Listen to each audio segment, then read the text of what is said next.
बच्चों देखिए, विज्ञान की श्रृंखला चल रही है, जैसे चल रही है वैसे चलना जाए।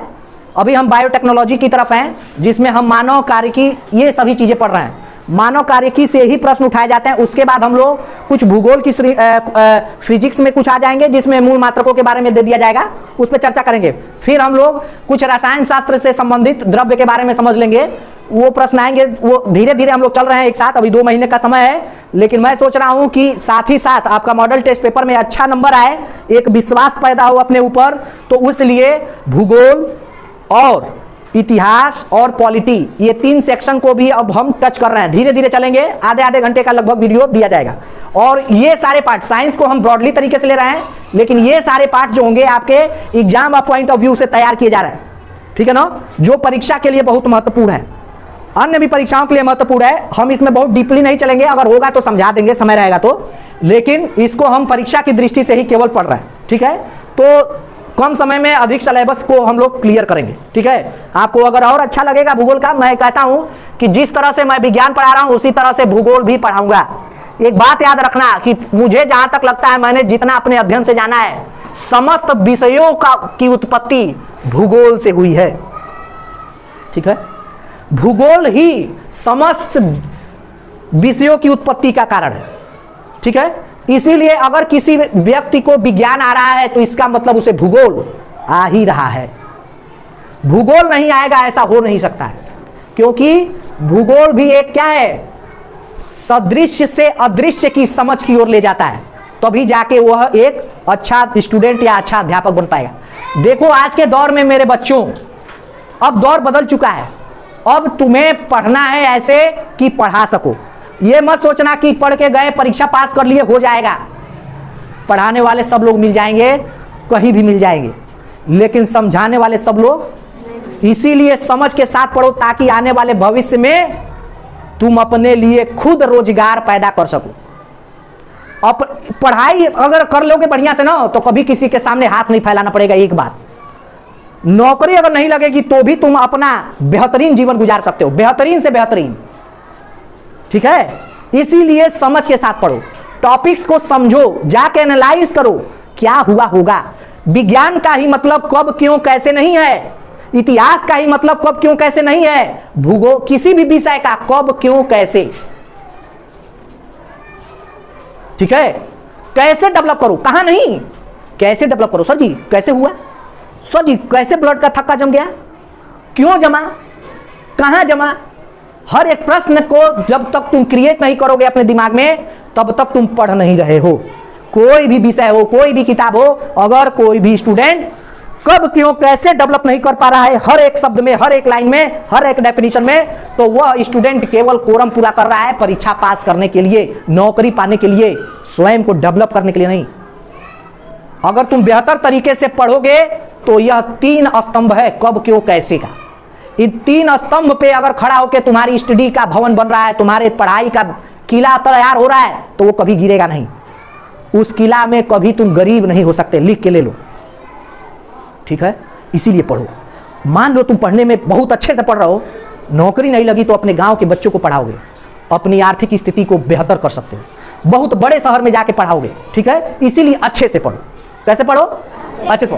तो हम, हालांकि हम लोग भूगोल की श्रृंखला को हम लोग परीक्षा की दृष्टि से तैयार कर रहे हैं, तो आइए हमें अधिक सिलेबस भूगोल में केवल आपके एनएमएस में 11 सवाल से 12 सवाल पूछे जाएंगे बेटा, 11 से 12 सवाल पूछे जाएंगे, लेकिन एक ब्रॉड सिलेबस है। क्या है, बहुत बड़ा सिलेबस कवर करता है, और बहुत ही आसान सवाल पूछे जाएंगे, बस बच्चा सिलेबस कवर किया हो। मैं जितना बताऊंगा बस एक बार तैयार रखना, वो आएगा 100%।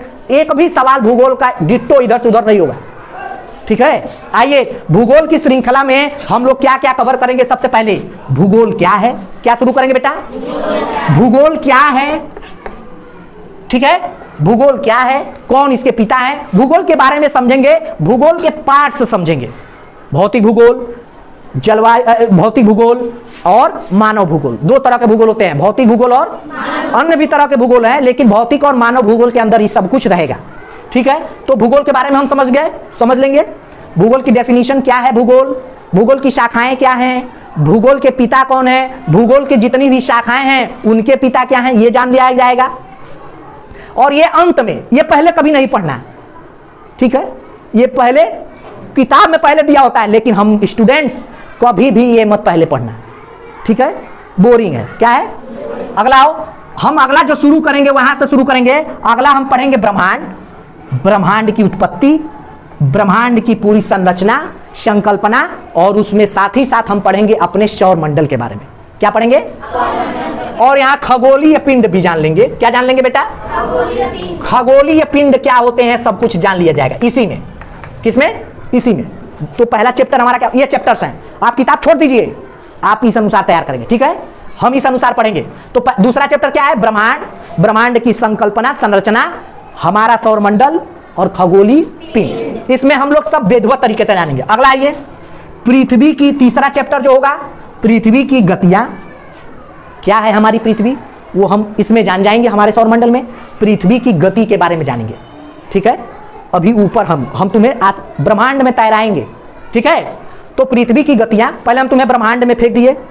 जाओगे जब एनसीईआरटी पढ़ोगे तो एनसीईआरटी की किताब में बहुत शानदार दिया है, यहां लिखा है ब्रह्मांड, फिर लिखा है सौरमंडल, फिर लिखा है पृथ्वी, फिर पृथ्वी के बाद लिखा है महाद्वीप, महाद्वीप में एशिया महाद्वीप, एशिया महाद्वीप के बाद भारत, अब भारत के बाद तुम्हारा शहर, शहर के बाद तुम्हारा गांव, गांव के बाद तुम्हारा घर। तुम्हें ब्रह्मांड में पैदा किया और तुम्हारे घर में उतार दिया, बहुत शानदार दिया है, ठीक है। तो ऐसे चला जाएगा। तो उसके बाद पृथ्वी की गतियां जानेंगे, ब्रह्मांड में गति कर रहा है। उसके बाद हम इस गति के कारण कुछ खगोलीय घटनाएं घटती हैं, सूर्य ग्रहण, चंद्र ग्रहण, ठीक है, पूर्णिमा, अमावस्या, सब जानेंगे। केवल पृथ्वी की गतियों से ही नहीं, चंद्रमा के भी, और इनके कारण से अन्य भी घटनाएं जो धरती पे घटती हैं उसका भी हम लोग देखा जाएगा कहीं और, ठीक है। समझ में आया? समझ में आया? हम ये जानेंगे कि ग्रीष्म ऋतु क्या होता है, शीत ऋतु क्या होता है, बसंत क्या होता है, विषु क्या होता है, सब इसमें, ठीक है। अगला हम जानेंगे, अब तुम्हें धरती पे उतारेंगे, पहले तो धरती को घुमा रहा है, दूरी से देख रहे हो, फिर उसके बाद हम धरती पे उतारेंगे। अब धरती पर जब उतारेंगे तो हम बताएंगे अक्षांश और देशांतर। क्या पढ़ेंगे? अक्षांश और देशांतर, और भारत मानक समय रेखा पढ़ेंगे, ठीक है, मानक समय रेखा को जानेंगे, प्रधान या समय रेखा क्या है ये सब जानेंगे कैसे चैप्टर में? चौथे में। उसके बाद हम पृथ्वी की आंतरिक संरचना, पृथ्वी को तुम्हें मैं पृथ्वी को बाहर से भी दिखा दिया, पृथ्वी पर भी उतार दिया, और पृथ्वी की खुदाई करवाएंगे। क्या करवाएंगे? पृथ्वी की खुदाई करवाएंगे और बताएंगे कि पृथ्वी की आंतरिक संरचना कैसे है। अब जब पृथ्वी की खुदाई करवाऊंगा तो यहीं पर चलो पृथ्वी खुदाई कर देंगे, छोड़ दो यहीं पर। उसके बाद पृथ्वी पर जितना भाग पाया जाएगा महाद्वीप और महासागर, उसके बारे में चर्चा करेंगे, ठीक है। एक छोटा सा टॉपिक है और जरूर क्वेश्चन आएगा। महाद्वीप और महासागर के बारे में जानेंगे, और महाद्वीप और महासागर के बारे में जान लेंगे तो पर्वत कहाँ है, पठार कहाँ है, नदी कहाँ है, झील कहाँ है, ज्वालामुखी हो सकता है यहीं हम पढ़ा दें, ठीक है, ज्वालामुखी हो सकता है यहीं पढ़ा दें या फिर यहां पढ़ाएंगे, ठीक है। हमारा समझ में आया? पर्वत को जब पढ़ाया जाएगा तभी ज्वालामुखी भी पढ़ा दिया जाएगा, ठीक है, ठीक है। और जब यही पढ़ाया जाएगा तो यहाँ खनिज भी पढ़ा देंगे। खनिज क्या पढ़ा देंगे? हालांकि खनिज साइंस का हिस्सा भी है बेटा, तो खनिज छोड़ते हैं, खनिज साइंस में आएंगे, रसायन शास्त्र में जब आएंगे तो खनिज को वहीं कवर कर दिया जाएगा, ठीक है। यहाँ पर भी खड़ा किया जाएगा चट्टानों के रूप में। किसमें? चट्टान, यहाँ डाल देना टॉपिक, चट्टान, पर्वत, पठार, नदियां, मिट्टी भी डाल देना, मिट्टी, ठीक है, हो गया। अब इसके बाद हम लोग आएंगे जलवायु विज्ञान के बारे में।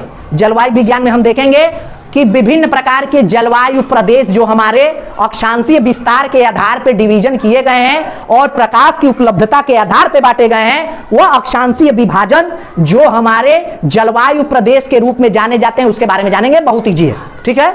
उसके बाद जलवायु में ये सब जान लेंगे। अब ये जलवायु प्रदेश, जिस प्रकार की जलवायु है उस जलवायु में उत्पन्न होने वाली विभिन्न प्रकार की वनस्पतियां, जरूरी नहीं है कि सागौन तुम्हारे यहाँ उष्णकटिबंधीय में होता है तो यह पर्वतीय शीत कटिबंधीय क्षेत्र में हो रहा होगा। रूस में चले जाओ कहीं भी सागौन नहीं पाओगे, पहाड़ी क्षेत्र में चले जाओ हिमाचल में या फिर जम्मू एंड कश्मीर में, वहां पे तुम शीशम का पेड़ नहीं पाओगे। ये कौन? भगवान ने पैदा किया, जलवायु ने पैदा किया। इस धरती पर किसी भी जीव की उत्पत्ति का कारण ईश्वर नहीं, जलवायु है, याद रखना। जैसे जैसे पढ़ते जाओगे तुम्हें हम बता देंगे, या तो तुम पूर्ण आस्तिक हो जाओगे या पूर्ण नास्तिक। पूर्ण आस्तिक मतलब जानते हो? पूरी तरीके से परमात्मा को मानने वाला, और पूर्ण नास्तिक मतलब कहीं परमात्मा नहीं है। बड़ा मतभेद है पढ़ोगे तो। लेकिन हम पढ़ा रहे हैं तो कहीं ऐसा हुआ तुम्हें ईश्वर से नहीं जोड़े? समस्त ईश्वर है, सब कुछ जोड़ रहे हैं। तुम्हारे शरीर से लेके तुम्हारे भोजन, तुम्हारे मृत्यु से लेके जन्म तक के सभी श्रृंखलाओं को हम जोड़ देंगे और तुम्हें बताएंगे कि नहीं, तुम आज भी जिंदा हो, कल भी जिंदा रहोगे और आने वाले समय में भी जिंदा। तो पढ़ोगे तो तुम पाओगे, पूर्ण नास्तिक हो जाओगे, नहीं तो पूर्ण आस्तिक हो जाओगे। ठीक है, तो हम पढ़ेंगे जलवायु पर निर्भर करता है कि उस विशेष क्षेत्र में वनस्पति कैसे होगी। वनस्पति मतलब पेड़ पौधे, पेड़ पौधे। ठीक है, समझा बेटा? पेड़ पौधे, वनस्पति का मतलब क्या होता है? पेड़ पौधे।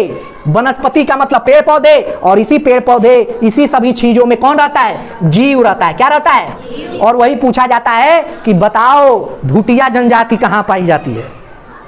जनजातियां, उसी में क्या पढ़ लेंगे हम लोग? जनजातियां पढ़ लेंगे। उस विशेष क्षेत्र में उस प्रकार की जनजातियां पाई जाती हैं, वही पूछा जाता है। गोरा खासी जयंतिया की पहाड़ियों में गोरा खासी जयंतिया नामक प्रजाति पाई जाती है। लेप्चा, भुटिया और भी बहुत सारी अफ्रीका में बहुत सारी जनजातियां पाई जाती हैं। वह क्यों? जलवायु के आधार पर।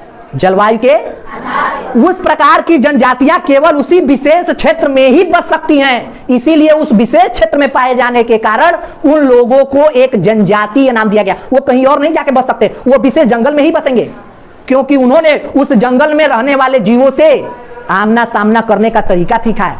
वहां के रहने वाले जीवों, वहां के रहने वाले पौधों, वहां के रहने वाले वनस्पतियों, वहां पे रहने वाले खाद्य सामग्रियों के बारे में पूर्ण रूप से अवगत हैं, कोई और। इसीलिए वो उसी क्षेत्र में रहते हैं और इसीलिए उन्हें संवैधानिक अधिकार भी मिला है कि वहां के रहने वाले वनस्पति पर उनका पूर्ण अधिकार है। उसको वह लोग पूर्ण रूप से वहन कर सकते, दोहन नहीं। समझ में आ रहा है? संविधान ने उनको अधिकार दिया है कि वो रह सकते हैं, उसको अपने जीवन यापन का सहारा बना सकते हैं, लेकिन इसका दोहन, किसी जीव को मार के खा सकते हैं, लेकिन किसी जीव को विलुप्त कार्रवाई हो जाएगी जब संविधान पढ़ेंगे तो। ठीक है बेटा? कहीं पढ़ोगे समझ में नहीं आएगा, पढ़ोगे ऐसे तभी समझ में आएगा।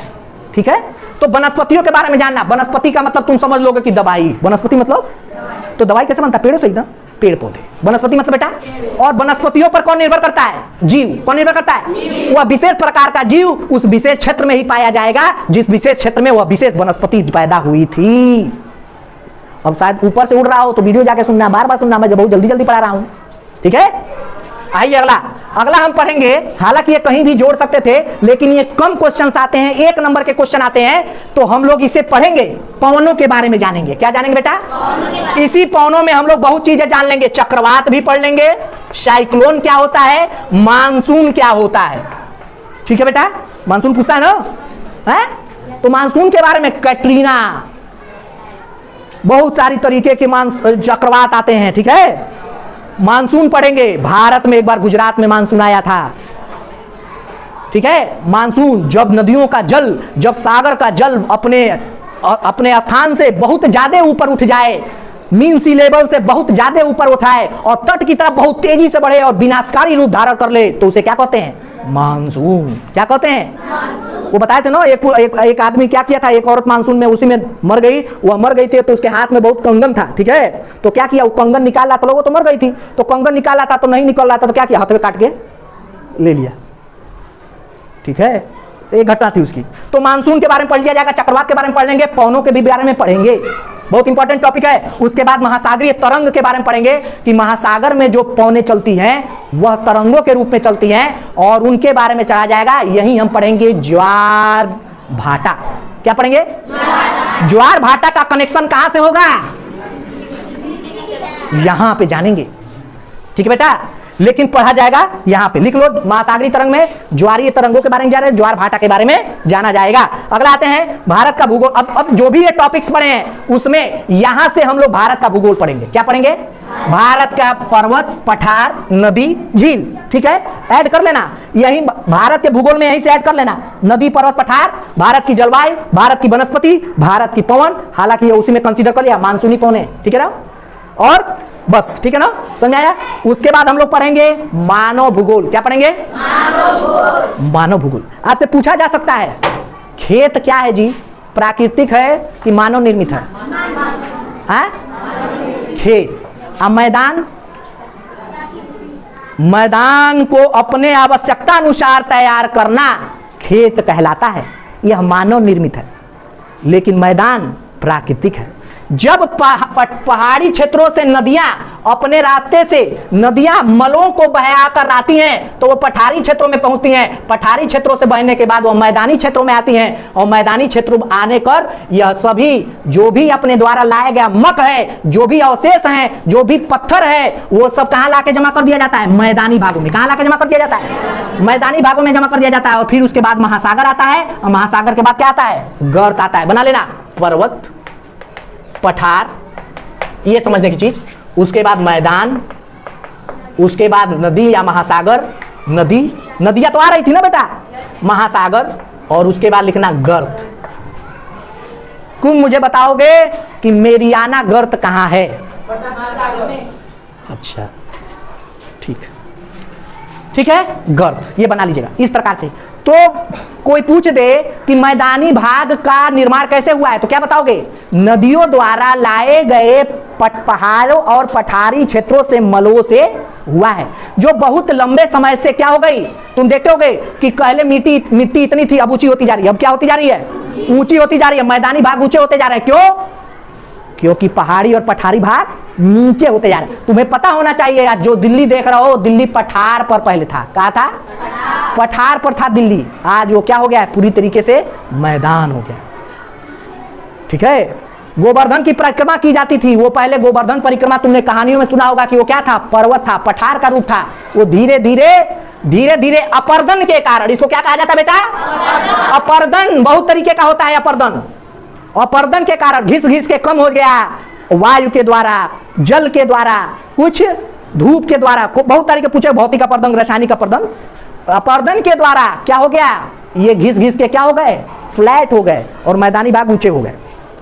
ये सब जानेंगे। मानव भूगोल में जब आएंगे तो मानव भूगोल की प्रक्रियाओं को समझेंगे, विभिन्न प्रकार के औद्योगिक क्षेत्र को समझेंगे और विभिन्न प्रकार के पशुपालन, ठीक है, और बहुत क्रांतियां समझेंगे जो विज्ञान में भी पढ़ते हो। ठीक है, बहुत सारी चीजें पढ़ेंगे और फिर लास्ट में हम लोग मिसलेनियस पे आ जाएंगे। जो बचा खुचा भाग होगा वो कवर किया जाएगा।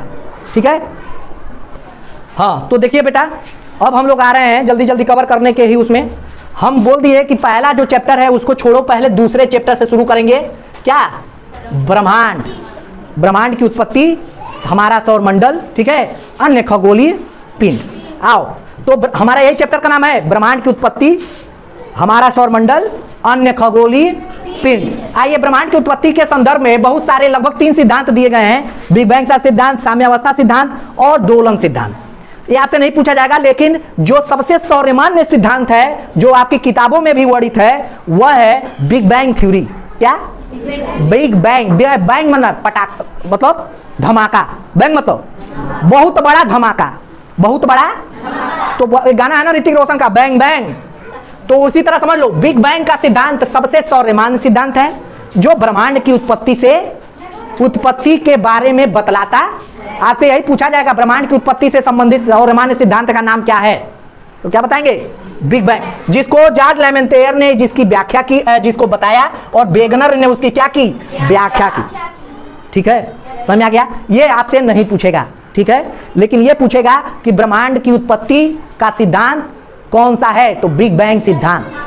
तो ब्रह्मांड की उत्पत्ति, आइए चलते हैं। हमने सबसे पहले बता दिया कि मैं आपको ब्रह्मांड से शुरू करूंगा और घर में लाके उतारूंगा। तो सबसे पहले ब्रह्मांड की बात। इन लोगों का यह कहना है कि ब्रह्मांड 15 करोड़ वर्ष पहले, क्या 15 करोड़ वर्ष पहले, 15 करोड़ वर्ष पहले हमारे ब्रह्मांड की उत्पत्ति हुई। क्या हुई? हमारे ब्रह्मांड की उत्पत्ति हुई। उस समय हमारे ब्रह्मांड की उत्पत्ति उस समय क्या था? एक सिंगुलैरिटी था। क्या था? सिंगुलैरिटी, एकक। इसको क्या बोलते हैं? एकक बिंदु था, जो उच्च ताप, उच्च दाब और हाई डेंसिटी, उच्च घनत्व के कारण अपने आप में ब्लास्ट हो गया। क्या हो गया बेटा? उच्च ताप, उच्च दाब और घनत्व के कारण क्या हो गया? प्लास अपने इतना ताप बढ़ गया, इतना दाब बढ़ गया, घनत्व तो बढ़ता ही गया, बढ़ता ही गया। अभी अपने आप को सहन नहीं कर पाया। जैसे मान लो अभी बहुत ज्यादा प्रेशर दे दे तुमको। जैसे अभी एक बता रही थी कि ये लड़की गई थी कहीं प्राइवेट में पढ़ने। कहाँ गई सरिता? वो लड़की गई थी और वो जाके हेडमास्टर साहब के कुर्सी के सामने बैठ गई। अब हेडमास्टर साहब उसको डांटने लगे, अब इतना डांटने लगे उसका प्रेशर बढ़ गया और वो चक्कर खा के अब जो भी रहा वो सोच रहे होगे कि ये सरकारी स्कूल नहीं है बेटा, सरकारी स्कूल में बच्चों को नहीं डांट सकते हैं, वो प्राइवेट है। सरकारी स्कूल में बच्चों को डांटा नहीं जा सकता, मारा। इसीलिए तुमको बड़े प्यार से इस फूल को सजाया जाता है। सरकारी स्कूल में पढ़ने वाला लड़का इनोवेटिव होता है जब हम तुम्हें विज्ञान पढ़ाएंगे तो। अब प्राइवेट में पढ़ने वाला लड़का हार्ड वर्कर होता है, वो हार्ड मेहनत करता है। और सरकारी स्कूल का पढ़ने वाला लड़का इनोवेटिव होता है, वो क्रिएटिव होता है। यही कारण है कि प्राइवेट में पढ़ने वाला लड़का प्राइवेट नौकरी करता है और सरकारी में पढ़ने वाला लड़का आईएएस बनता है। कारण क्या है? आईएएस मेहनत से नहीं, दिमाग से बना जाता है, इनोवेशन से बना जाता है। पढ़ना तो है, छोड़ना क्या है जानना पड़ता है। ठीक, इसलिए क्यों? केवल ये नहीं कि सरकारी स्कूल में पढ़ाया नहीं जाता है, पढ़ाया जाता है कि नहीं जाता वो बात की बात है। सरकारी स्कूल में मारा, स्वतंत्र रखा जाता है और स्वतंत्र रखने के पीछे मनोवैज्ञानिक कारण है, उसके पीछे विज्ञान है। हम क्रिएटिव माइंड को डेवलप करने का अवसर देते हैं, बच्चे को करके सीखने का अवसर देते हैं, जिससे बच्चा तो खुद सीखता है। क्या मैं तुम्हें सिखाया था क्या हिंदी बोलना? खुद सीख गए ना? मम्मी सिखाई थी क्या? मम्मी बोल रही थी तुम सीख गए? माइंड सिखाता है और इस माइंड के दो हिस्से हैं। इसलिए कहां पढ़ो? सरकारी में पढ़ो, विद्वान बनना है तो। बाकी जाके कंप्यूटर के पर बैठ के दिन भर कैशियर बनना है, चाहे वो छोटा मोटा नौकरी करना है, पैसा वैसा गुजारा भत्ता करना है तो प्राइवेट पढ़ो यार। कहाँ कह रहा है कोई? मैंने बता भी दिया है, लिखना है तो कहाँ जाओ? प्राइवेट जाओ। आज समझना है तो कहाँ आओ? आईएएस बनना है तो सरकारी में पढ़ो। यहाँ पे ऐसा नहीं कि मास्टर पढ़ाएंगे नहीं सर जी सरकारी में, हाँ बन जाओगे। सरकारी स्कूल में पढ़ाई नहीं होगा तो भी बनोगे। चलो हम लिख के दे रहे हैं, जानते हो क्यों? है तुम्हारे अंदर डर नहीं है, फेल होने का डर। बचपन से ही हम नहीं, अब तो फेल हो रहे थे, कोई दिक्कत नहीं हुआ। एक बार और आईएएस की तैयारी में फेल हो गए, क्या हो गया? फिर पढ़ेंगे, समझे? तो आईएएस के अधिकारी क्या है? कछुओं का रेस है, खरगोश नहीं कि खरगोश एक बार हार गए, मर गए, सुसाइड कर लिया। इसीलिए सरकारी स्कूल का पढ़ने वाला लड़का आईएएस बन जाता है और प्राइवेट स्कूल का पढ़ने वाला लड़का प्राइवेट नौकरी करता है। किसी प्राइवेट में जाके 14 घंटा जॉब करता है और सूट बूट लगा के जाता है, कहता है मैं बड़ी कंपनी में, मल्टी इंटरनेशनल कंपनी में काम करता हूँ। और यहाँ पे मास्टर बेचारा उसका बटन टूटा है और आता है और कहता है कि मैं बेचारा सरकारी मास्टर हूँ। मैं खुद नहीं कहता हूँ, लोग कहते हैं मास्टर मास्टर मास्टर है यार। चलो ठीक, तो उच्च ताप और उच्च घनत्व के कारण क्या हो गया? जैसे कुछ भी बात हो ना यार, माना मत करो, कोई कुछ भी कहे तुमको, विज्ञान समझो उसके पीछे। इसीलिए तुमको बड़ा डीपली पढ़ा रहे हैं विज्ञान। यहां पर आने से तुम अपने अंदर आपने बदलाव पाया, आपने पाया कि हमें खड़ा होकर बोलने की क्षमता विकसित हुई। प्राइवेट में नहीं है। बच्चा समय समय कहा जाता जाओ महात्मा गांधी पर तैयार करके आना, महात्मा गांधी पर तुम्हें बोलना है। लड़का जाता है बेचारा रात भर करता है Mahatma Gandhi national father born in Porbandar और लौट के आता है बेचारा और खड़ा होके माइक लेगा और जल्दी जल्दी रटा है बोल दिया। हम कहते हैं जाओ महात्मा गांधी के बारे में सीख के आना। तुम जाते हो, अच्छा सीखना है सर जी, सीखने के लिए क्यों ना महात्मा गांधी का रूपये बना ले पूरा। जाते हो, चश्मा लगा लेते हो, बाल झाड़ लेते हो, लुंगी लगा लेते हो, गमछी एगो लाठी ले लेते हो, गीता ले लेते हो। और बच्चे ने क्या किया? आत्मसात कर लिया। उसने जान लिया कि महात्मा गांधी अपने पास पास क्या रखते थे। महात्मा गांधी कहते थे 3 बंदर। कितने बंदर? 3। अब वो हिंदी में बोले या इंग्लिश में फर्क? नॉलेज से मतलब है। किससे मतलब है? नॉलेज से मतलब है। Language does not matter. भाषा महत्व तो नहीं रखता है, मैटर रखता है तो कुछ क्या? नॉलेज। क्या? नॉलेज। अब यही सरकारी स्कूल का लड़का क्या हो जाता है? अब उसी में घुस जाता है एकदम। जैसे वो मुन्ना भाई एमबीबीएस मुन्ना है, वो लगातार कई दिनों से गांधी जी की किताब पढ़ते पढ़ते उसके अंदर गांधी जी समा गए थे। अब वो कोई भी सवाल वो जवाब दे रहे थे। गांधी जी बगल में देखता था तो लगता था कि गांधी जी मेरे बगल में जवाब दे रहे हैं, तो गांधी जी में आत्मसात हो जाता है। अब गांधी जी की एक्टिंग करने लगता है। तो गांधी जी के बारे में क्या बताना? गांधी जी खुद बन गया, खुद बता रहा है मैं यहाँ पे जन्म लिया था, मैं ऐसे था, मैंने अफ्रीका गया, मैं यहाँ से अफ्रीका से यहाँ आया, भारत आया और भारत में बहुत स्वतंत्रता संग्राम आंदोलन में बहुत बढ़ चढ़ के हिस्सा लिया और भारत को आजाद कर रहे हैं। और क्या जानना है यार? ये कौन कर सकता है? सरकारी। कौन कर सकता है? सरकारी। ये मत देखो कि जमीन पे बैठते हो। ये मत कहना कि चट्टे पे बैठते हो। कोई कहेगा पंखा नहीं चलता है, चट्टे पे बैठते हो। हमारे यहाँ एसी लगा है, पंखा चलता है। कौन चट्टे पे बैठते हैं तभी तो कुर्सी की कीमत समझते हैं। गर्मी में पले हैं तभी हम ठंडी की कीमत, तभी हम गरीबों की कीमत समझते हैं। इसीलिए आईएएस अधिकारी सरकारी स्कूल से निकलता है। ठोको ताली। ब्रह्मांड की उत्पत्ति, उच्च दाब उच्च ताप। अपने आप को कमजोर मत समझो, अपने आप को शेर समझो। खुला शेर हो तुम लोग। क्या हो? खुला शेर। पिंजड़े में जानवरों को रखा जाता है, शेर को नहीं। वो तो रेड शेर को रखे हैं, बस दिखावा है। शेर जिस दिन मनवाएगा सब तोड़ ताड़ के निकल जाएगा। जब शेर जंगल में निकलता है तो बाकी जानवर छुप जाते हैं। तो तुम लोग खुला शेर हो, खुला साढ़ नहीं। क्या हो? खुला शेर हो। अपने आप को शेर समझो। पढ़ने नहीं आ रहा है साहब, आ जाएगा, क्या दिक्कत है? अभी हमारा पूरा जीवन थोड़ी बीत गया है। जो चीज आप 10 साल में सीखे हम 2 साल में सीख लेंगे। क्यों? मैं डरता नहीं। सरकारी स्कूल से पढ़ा हूं। मैं डरता नहीं हूं, मैं सरकारी स्कूल से पढ़ा हूं। ठीक है? मैं रटता नहीं हूं, मैं समझता हूं। मैं लिखता नहीं हूं, मैं ध्यान देता हूं। ठीक? तो थोड़ा जाओ और गार्जियन को भी समझाओ अपने। वो लोग सोचते हैं कि सरकारी स्कूल, जो प्राइवेट में जो 2 दिन में पढ़ाया जाएगा वो हम 2 घंटे में पढ़ाएंगे। अब ब्रह्मांड की उत्पत्ति लिखो बेटा। ब्रह्मांड की उत्पत्ति के प्रमुख 3 सिद्धांत निम्नवत हैं, लिखो। हाँ मैडम बताइए। हाँ ठीक, मैडम हाथ दुख गया। ठीक है बेटा, कल आएंगे, कल आगे कल। ठीक, क्या करना है यार, चलो आ जाओ। उत्पत्ति के 3 सिद्धांत है। बिग बैंग सिद्धांत सबसे महत्वपूर्ण है, जिसे जॉर्ज लेमेंटेयर द्वारा वो प्रतिपादित किया गया और वेगनर द्वारा इसको क्या किया गया? व्याख्यात किया गया। ब्रह्मांड के सिद्धांत में इन लोगों का मानना यह है, और सबसे सर्वमान्य सिद्धांत है इसलिए मानना यह है कि हमारे सबसे पहले एक सिंगुलरिटी, एक एकक बिंदु था जो उच्च ताप, उच्च घनत्व और उच्च दाब के कारण अचानक विस्फोट हो गया और 1.43 सेकेंड, याद रखना लालो, समय नहीं लगा, और 1.43 सेकेंड में जो भी अब ब्रह्मांड दिख रहा है ये सब आकाश गंगाएं हैं। क्या है बच्चों? ये सब आकाश गंगाएं हैं। जो भी यह दिख रहा है 1.43 सेकेंड में इसका विकास हो गया। तो ब्रह्मांड की उत्पत्ति जो हुई है, लोग कहते हैं कि भगवान ने किया है। हई क्या कह रहा है? जैसे कहा जाता ना, हमारे देश में एक गाना है कि छोटा बच्चा समझ के हमको ना धमकाना रे, दिन दिन ताना। कहा जाता है, जो भी अब मुझे तरह याद आई। तो छोटा बच्चा समझो मत इसको, ये बेचारा छोटा ही है जो पूरे दुनिया को घोट लिया। एक के बाद भड़का तो सबको पैदा कर दिया एक के बार में, और समझियो नहीं लगा। इसलिए रॉकेट की तरह से बढ़ोगे, डरो मत, बस पढ़ो, हंसो डेली। 2 घंटा हंसो, 1 घंटा रो। ठीक? और कोई पूछे रो क्यों रहे हो, तो आनंद के लिए। किसके लिए रो रहे हैं? आनंद के लिए। कोई कहेगा हंस क्यों रहे हैं? पागलपंती में, इसलिए हंस रहे हैं। कोई कहे रो क्यों रहे हो, तो क्या कहोगे? आनंदम, आनंद की उत्पत्ति हो रही है मेरे अंदर, इसीलिए मैं रोने से आनंद मिलता है। सही बात है, क्योंकि तुम्हारे अंदर से क्या निकल रहा है? नमक निकल रहा है। क्या निकल रहा है? तो ब्रह्मांड 1.43 सेकेंड लगा और ब्रह्मांड की उत्पत्ति हो गई। कैसे हुई है? इतनी चुप बिंदु से। तो तुम सोचो, तुमको अभी धमका दे, प्रेशर कर दे और घनत्व तो बढ़ा दे, तो तुम भी क्या करोगे? एनएमए स्टॉप कर दोगे।